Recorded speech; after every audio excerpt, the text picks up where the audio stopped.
Hey everyone, thanks for stopping by the movie Hangout. Colin Farrell's amazing transformation into the Penguin. That's a topic of this video. Before I jump into this is just spectacular, the effects and the makeup. Before I jump into that, you go on over, click subscribe, comment, like. I'd really appreciate it. I really want to hear from you. I really want to hear what your feedback is.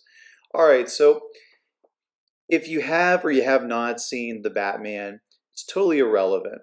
You're still going to appreciate the fine work that the makeup team has done on Colin Farrell for the Penguin role. I mean, I have never seen anything like this in my life.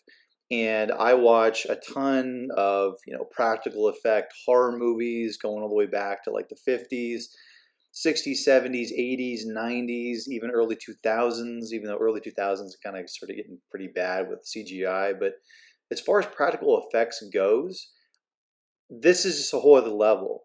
And if anybody deserves an Academy Award that's affiliated with the movie The Batman, it's the makeup team.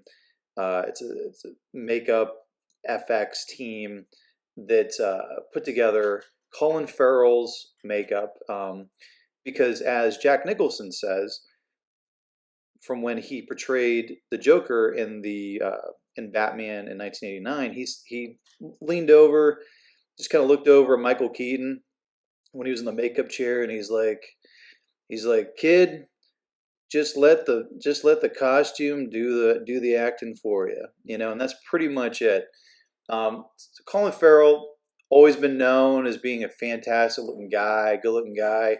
Years ago, I actually saw Colin Farrell in real life. I was at a Starbucks on Melrose in LA. I'm ordering, like a latte or whatever. I look over, the dude comes in, he's wearing a leather jacket. I mean, in 2 seconds, I looked at him, I'm like, that's a movie star. He looks how he looks. In real life, he looks how he looks on screen, which isn't the case for a lot of guys that are actors. They're usually smaller in real life, or, they just don't look the same. He does. I was just like, no kidding, this guy's a movie star. He just seems super cool. So here's what he looks like with the makeup on his face. I mean, I don't even see Colin Farrell in that. It's amazing. So this is from Variety. The Batman. Why Colin Farrell wasn't supposed to be so unrecognizable as the Batman. Matt Reeves never meant for Colin Farrell to look unrecognizable in the Batman.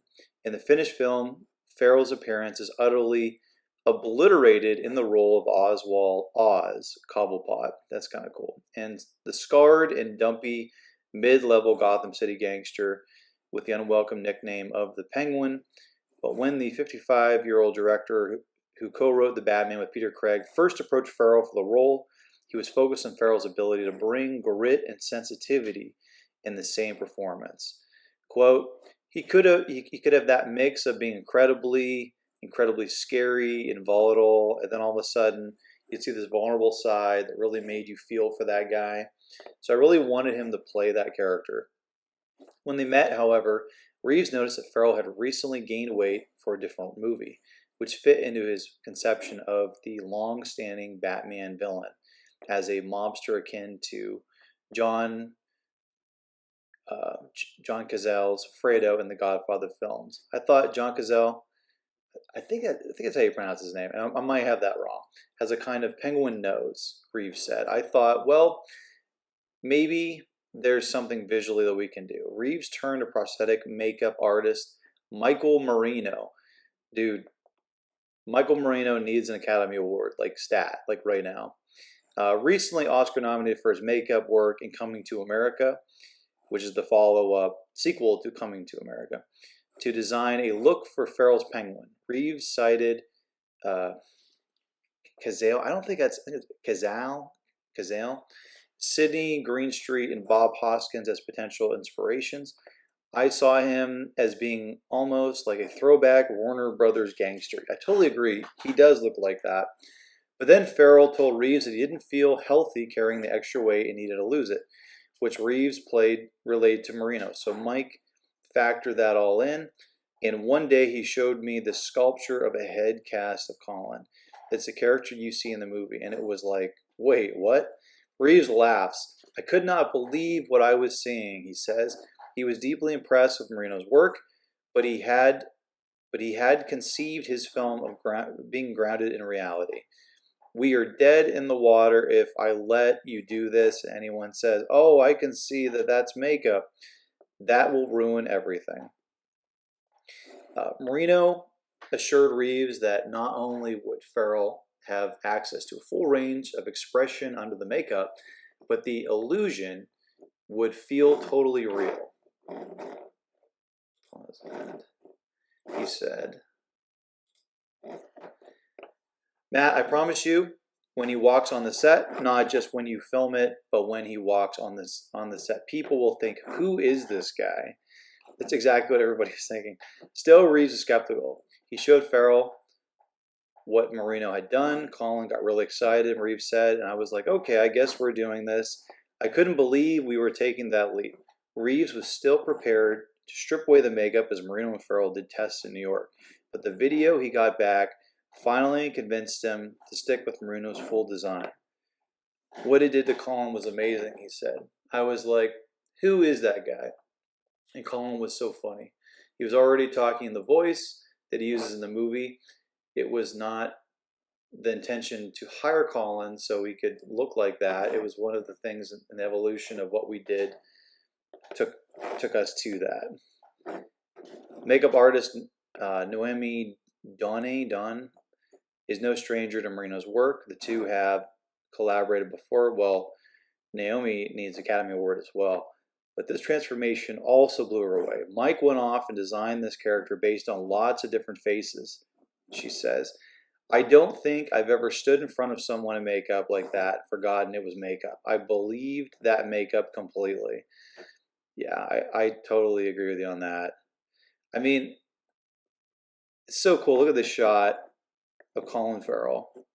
And what's great about the makeup and, you know, this kind of like the fat suit they had him wear is that it's really unhealthy to put on a lot of weight fast, you know, and it's just unhealthy to put on a lot of body weight. And that's great that they can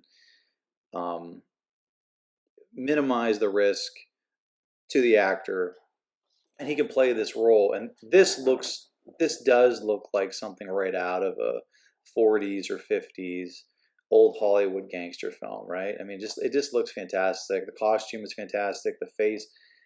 And I mean, I've never seen, if you look closely at just the contouring of the skin, it looks like, you know, it looks like old like pock marks from like acne as you know, as a teen or young adult, you know, that's healed. So healed scars. Then you got old scars on the face like that. I'm sure Al Capone, because he had a scar like that on his face, was inspiration. But and then the hair too, you know, they individually like put in each strand of hair to make it look real. Oh man, I mean, it's absolutely incredible. What do you think about Colin Farrell's transformation in this? Do you think that he deserves to be nominated for his role, for his interpretation, his depiction of Oswald Cobblepot, the Penguin, in the Batman? Do you think the makeup artists, FX artists that put it together, that brought it to life, do you think that they deserve an Academy Award? Let me know. Comment below. And as always, if you want to get future rants, reviews, or original content, click subscribe. Later.